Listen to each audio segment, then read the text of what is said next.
Hi, folks. My name is Ben, and I work at Nihilus in San Francisco. At Nihilus, Evan and I work on a product called Nihilus Mail, which is a highly extensible mail client built with React, Flux, and Electron. Today we're going to talk about a few of the challenges that we've faced building for plugins and our solutions to those problems. I hope you walk away with this talk with some food for thought and some new ideas that you can apply to your own projects. Now you might be thinking, oh man, like I don't really need plugins, like what are we doing? I'm just building a website or something like that. Keep in mind that like plugins are a great way to structure large applications, even if you're the one writing all the code. Just because it's called a plugin doesn't mean that it's like plugged in by someone else. You can use these concepts that we're going to talk about to build a solid foundation that's easy to extend. So before we get started, I want to take a minute and talk about extensibility. What do we mean by building for plugins? So here's an illustration of an interface that many of you guys have probably seen before, and the automatic guys are actually in the house. So this is the WordPress dashboard. WordPress has a pretty powerful plugin system. If you do a Google search for like plugins for ... WordPress is one of the top auto-completions. There are like 30,000 WordPress plugins. In WordPress, plugins can extend parts of the authoring interface. They can have their own like settings panels and all this cool stuff. And in WordPress, it's all possible because the pages are rendered server-side in PHP. So the server loads the plugin files off the disk. It reads the code that you've written for your widget or your sidebar extension or whatever. It builds HTML. It serves that static content to the client. Now, WordPress was originally written in 2004. They added plugin support in like May of 2004, and it kind of solidified in 2005. So let's fast forward like 10 years. A product like the WordPress dashboard would probably be a client-side JavaScript application, right? When it comes to extensibility and plugin support in client-side JavaScript applications, the state of the art is pretty dire. If you really, really need to extend Gmail, you can write a Chrome extension that injects JavaScript into the page and uses jQuery to, it's awful. So what if we wanted to build an application with plugin support in React and make it easy to extend the sidebar or the composer or the dashboard page or anything you wanted to? What if your React app could load and render a component that I made? That's what we're here to talk about. Your apps being extended at runtime by third-party components. So let's think about this for a minute. Am I crazy? I basically want to be able to take a piece of JavaScript and add a script tag to my page and boom, like have new functionality. React allows you to define these great self-contained components that isolate units of behavior and render themselves. With the community moving towards inline styles, I might not even need separate CSS. I can just add my script tag and like my new component is ready for use, right? I think that this is actually a reasonable goal. Well, I wish it was that easy. I'd throw up some cute pictures of cats and we'd like go straight to the Q&A session. But there are three problems that you run into right off the bat if you try to do this. The first problem is that my component that I'm adding into your app needs access to state. And I want to implement a new feature that changes state in a way that you never really designed for. So how can we keep that safe and keep the interface in sync? How do we organize our state in an application like this? The second thing is I want my component to appear in the application, but nothing really knows to render it, right? Like there's no place where somebody is like manually rendering my component in their render function. And if I like add it arbitrarily, it'll produce invariant errors. So how do we render these like components added at runtime? And lastly, if I do a terrible job and I throw exceptions in my component, you don't want me to take down your whole app. And if you've been using React, like that's definitely something that can happen. So how do we avoid making our apps fragile? So these are problems that we've spent a lot of time thinking about at Nihilus, and we think React and Flux are a great solution for this kind of application. So let's dive in. I'm going to have Evan come up, and he's going to walk you through the unique way that we use Flux to solve that first problem. Hello. So the first problem I want to address is how to better manage state in these large, complex apps with plugins. So shared state becomes problematic for large applications, but it becomes nearly impossible when plugins also want to manage that state. To illustrate this point, let's look at a simple example. So let's say we wanted to build a simple list of email messages, and then we'll be using Flux to manage that data. Here's our same message list example broken out into the key elements of the Flux pattern. So first, let me briefly explain how we use Flux in this simple context before showing how it starts to get messier. At the core of Flux are our stores. This singleton message store holds our data. In our example, it's a bunch of email messages. And this is our React component. It's the actual list of messages being displayed to the user.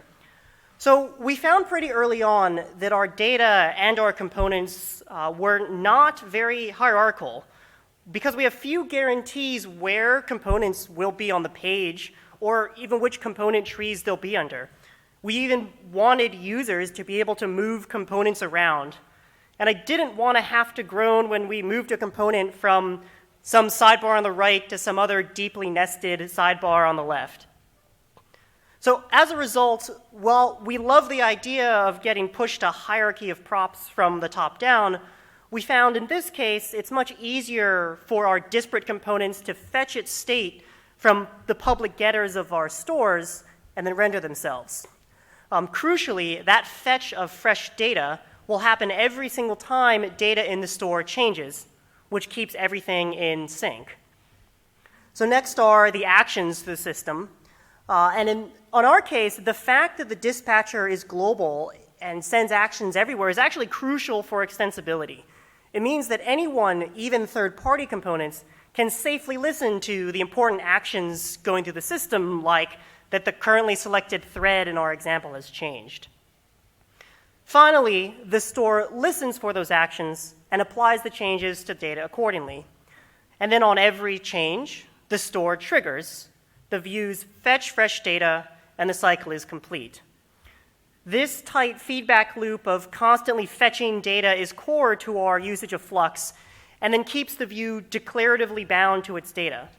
It ensures that the view never gets out of sync.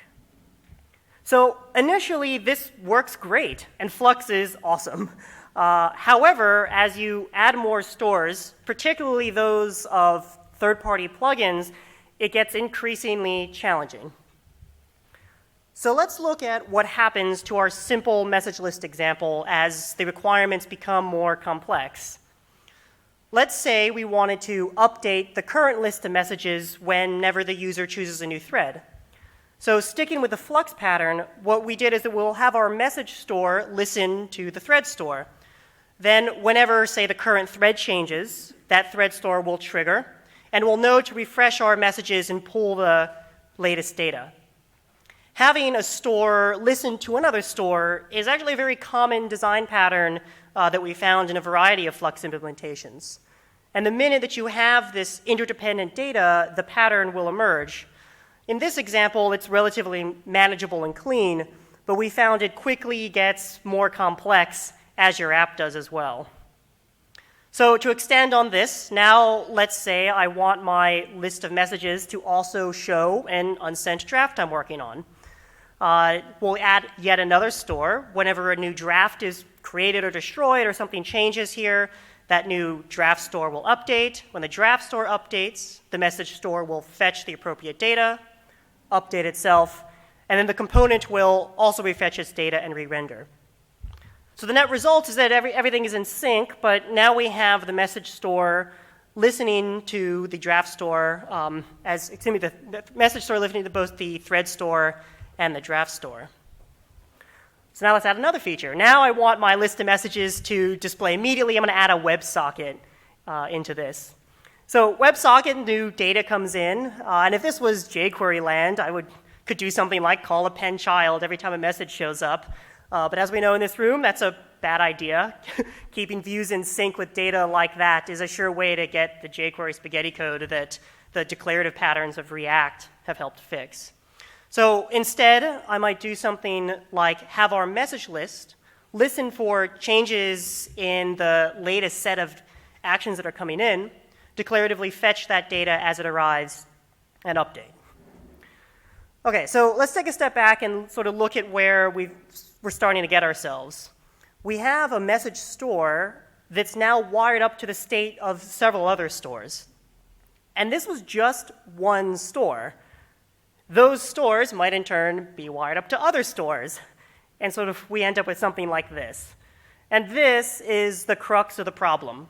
This is hard to reason about, and it gets exponentially more so as your app continues to grow. Now, when a change happens somewhere on the system, it is difficult to know where it'll propagate to. There might be hidden circular references in here. These changes might be arbitrarily long, and the ordering might matter as well. It gets even worse when you add plugins into the mix. So imagine that you're a plugin developer for this email app, and you want to extend the messages such that I can more easily talk to the folks I met here at ReactEurope. Say you write a translation store that will have some business logic to help automatically convert messages from French to English. Cool. Okay, so now that you have this translation store, you can convert the message to English, and now you want that message store to update itself with the new text. But now we have a problem. That message store that shipped with the core part of my app has no idea that your translation store exists to begin with. Like, I might add an unknown number of trusted but third-party components and stores into this system. You can't hard code an unknown component into the long list of things that the message store is listening to. So we ended up finding a solution that actually sort of helped us fix both problems with plugins and also drastically simplified our messy interdependent stores. What we did is that we actually started to centralize all of our data into one top-level OmniStore, and then had every store, including the plugins, listen to that centralized OmniStore. This now holds pretty much all of the application state and crucially acts as a single source of truth. And the stores that previously listened to each other can now sort of just listen to it instead. So now these stores simply cache and aggregate subsets of this central data repository. It's suddenly much easier to reason about them as simple functional filters of our data that can just vend immutable copies of that to the components. This pattern helps us remove a lot of the cycles and arrow spaghetti that we found earlier. We don't have as many redundant listeners, and it's just much easier to reason about, and then it scales better both as our app grows and the number of extensions in it grows as well. It decouples these previously dependent stores to each other and leads to a cleaner, more isolated system. And then crucially, it has allowed us to now finally safely add these third-party plugins. Now, your translation store or any other store can directly update the data in this top-level store here. And the minute that data changes, everybody that's listening to it will get that. They'll pull the fresh set of data they want, and it could be a composite set of that data, trigger, and let everyone else in the system know. So because of this sort of centralized store and because of Flux, we can actually now safely share data across our application and even get access from those that have third-party plugin components to it as well. So as we saw, Flux in its basic form becomes unruly and difficult to reason about as the application grows. It also initially didn't really allow for these third-party plugins. But by sort of centralizing our data and consolidating these mutations and listeners, we were able to fix a lot of these issues with our app, and now it's been scaling significantly easier as we've been developing on it. So now that you've seen how we can add these third-party plugin stores, I'm going to finally bring Ben up again to talk about how React lets us add third-party components in addition to our data. Ben? Cool. Awesome. Thanks, Evan. Yeah, so I can put my script tag onto the page. Using this like central data store concept, I can subscribe to data, and I can publish changes to data. So now the question is, how do I actually get a component that I want to add to the app into the DOM somewhere? So imagine that I'm flying to ReactEurope, and I want to add this translation feature. And there's this set of actions at the bottom of the composer view. Maybe we've got like an undo button and a little thing that opens like a formatting bar. I want to add a translation button down there. And maybe other plugins will add more stuff. So let's take a look at what the JSX for this action bar might look like. So in a typical React app, it probably looks something like this. We've got a couple of button components rendering in there. Just for the sake of simplicity, we'll imagine that each one of these is actually a little React component that has an on-click listener and probably has like an image tag inside of it. And we'll pass our draft object in as a prop. I want my new translation button to go right here. And if this were jQuery soup, this is where I'd set up some event listeners, call element.append child, and hope for the best. But React doesn't like that very much. About 2 seconds after you did that, you'd probably see something like this. And it might just sort of go who knows where from there. So as the developer of this app, how can I make it possible for people to add things that they want into this action bar? Let's clean up this render method a little bit. Instead of rendering these 3 buttons manually, I can put these components in an array and render each one. This is a cool little JSX trick, actually. Since we've wrapped up each button's differences in styling and behavior into a small component, I can pass the same props to all of them and treat them as a generic set. And in this code right here, the component is actually a variable. So my plugin still can't get in there and add itself into this array, but this is a step in the right direction. So let's abstract this a little bit more. I'll move the array out of the component into a Flux Store. That way it'll be a little easier to manage. We'll call this new store the component store and give it an items method that returns the array.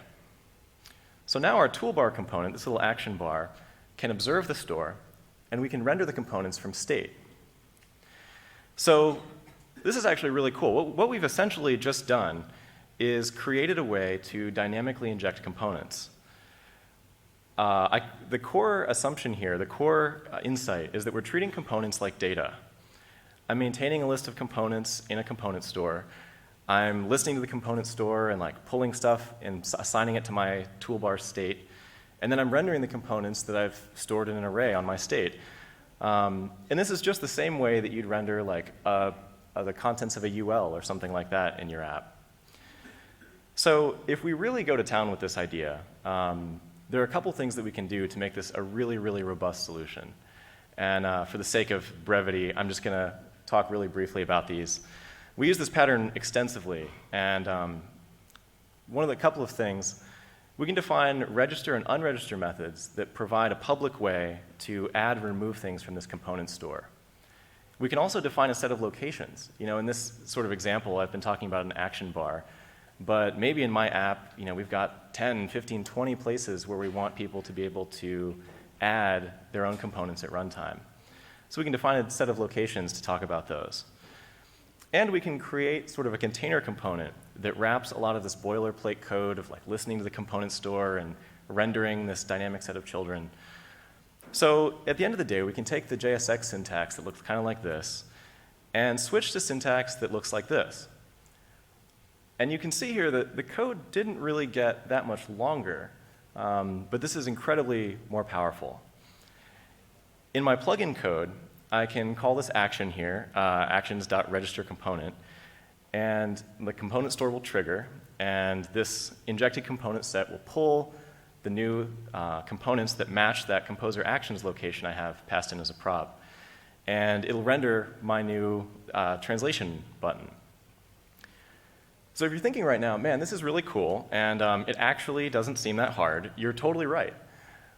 React's component model is a great fit for this. It turns out many of the design decisions that make React a good fit for large applications and large teams also make it a great fit for adding third-party extensions. The props that we pass to these injected components can be documented. They form a sort of data contract. And so I can say in my documentation, if you register as a composer action, you will receive this immutable draft object. And that's great. The plugins that are making these little translation buttons don't have to dig. There's no reason to poke around and grab at other parts of the DOM for state. There's no window.gmail.please find my draft, hopefully. The other thing is that when my composer action is shown, the component lifecycle methods give me everything I need. I don't have to listen for other events being fired around the DOM. Everything I need to build my component is right there. So now we're 2 for 3. My plugins component can listen to stores and publish changes via the data store to mutate application state in arbitrary ways. And I can register with the component store to be rendered in different places of the application. So if we stopped right now and I just had all of you in this room try and make an action button to put in that little bar, we'd find out really quickly that it wouldn't work that well. Somebody would do some cowboy coding and we'd have invariant errors and stuff like that. So one of the really important things that we still have to do is isolate these components from each other and handle these errors somehow. One bad egg can sort of leave this trail of invariant errors. If somebody throws an exception and component will unmount, we're just going to have a really bad time. So how can we do this? Let's take a look at the render tree that would result from this action bar. So I render the bar. That render method renders all of the subcomponents there. And let's say this guy was on the flight to Paris and he wasn't really thinking about edge cases, and there's some scenario where my translation button blows up.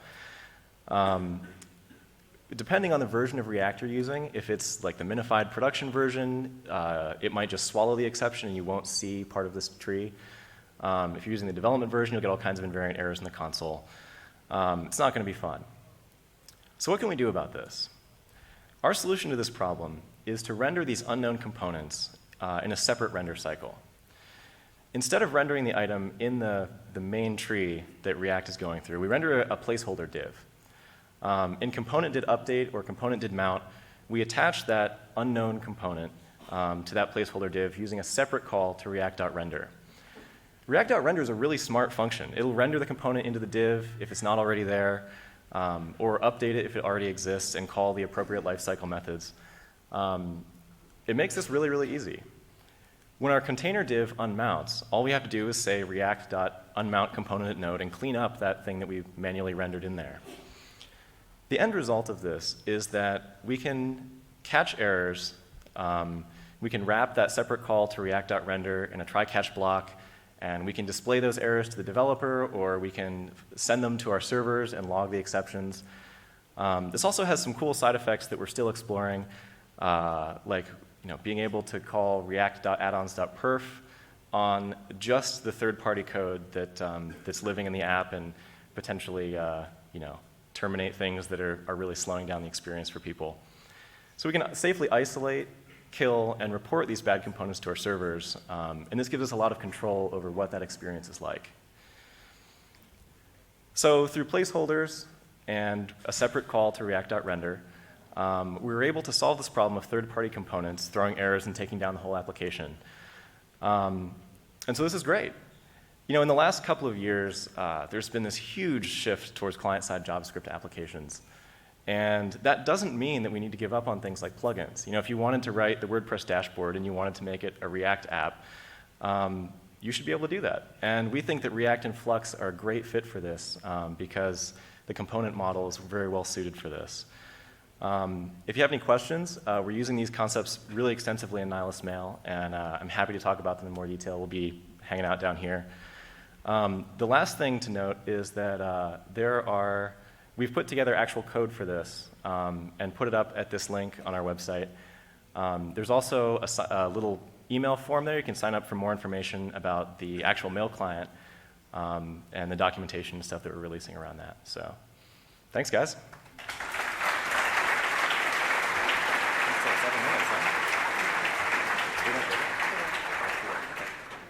Cool. It looks like we have 3 minutes, so we can take a couple of questions. You want to feel this? Yeah, right here. You say that you are a big Centralized Store. What's very large when your application Yeah, so the question was about the growth of all of this data in our application sort of over time. Yeah, certainly, like as the app goes on, as we have a lot of data, it does grow, but that is a subset sort of everything that exists in the back end. And actually, compared to a lot of other things in the app, the actual data of what we're displaying is usually fairly small, and the benefits of the modularity and sort of being able to filter from this main set outweigh the benefits of that. And we actually have not seen the actual repository of that data being a huge issue so far. Yep. So in what part of the life cycle of a plugin does it need to register itself? The components register when the app boots up. We have a separate phase where we activate all of the components. And it is in that activation step that they register themselves. And then later on, when sort of the root component starts rendering, that's when it asks who is a composer button, who wants to be a button in this composer area. And that's when we actually grab them from our component store and then render them in place at that point. Still don't get it. How does the host application know to allow my plugin to register itself? The question was, how does the host application know to allow my plugin to register itself? Sorry? Yeah, so at that point, like that's where we have we like know through like script tags, like all of the different components that are turned on and off. Like that is a separate, just in our case, basic data file that says which plugins that we want to have on the page at any given time. Yeah. Yeah. In what format are you storing, or are you passing around these custom components? Are you passing them around as instantiated React components as functions basically, or what format? Yeah, so the question was how we're actually passing around the components. We are just keeping references to the component constructors themselves. So as they come out of our component registry, we can just call them, we can just drop them in JSX as those code samples had, and it will then instantiate the elements from the constructors. Yeah. Sorry, yeah. So just to follow up to that, then, do you find it difficult to do diffing if these components change because you're comparing functions to know whether these components should re-render or not? Basically, do you do components? The question was whether or not how hard it is to do diffing with these components because they're sort of function setups. In our case, I'm asking which buttons want to be in this composer area, it's really just like, the diff is about, are there 5 components who want to be there, or are there 4 components who want to be there? So we can just sort of diff on the existence of whether or not we want these buttons. Once they're rendered on the page, because of the way the sort of React hierarchy works, like that component is now responsible for controlling its own state on the page once it has been loaded. Cool. Excellent. Sorry, one last question back there. What are the security implications of using plugin code on the server? Yeah, so the question was about security implications. And the short of it is that for our app, they are to a certain extent vetted. Like it is same similar, like there are an unknown number of trusted but third-party components on the page. So there is this process of it's not foreign code that is running, much as it's the same is true for any app development environment, be it the Chrome extension store or the App Store. Great. Thank you so much.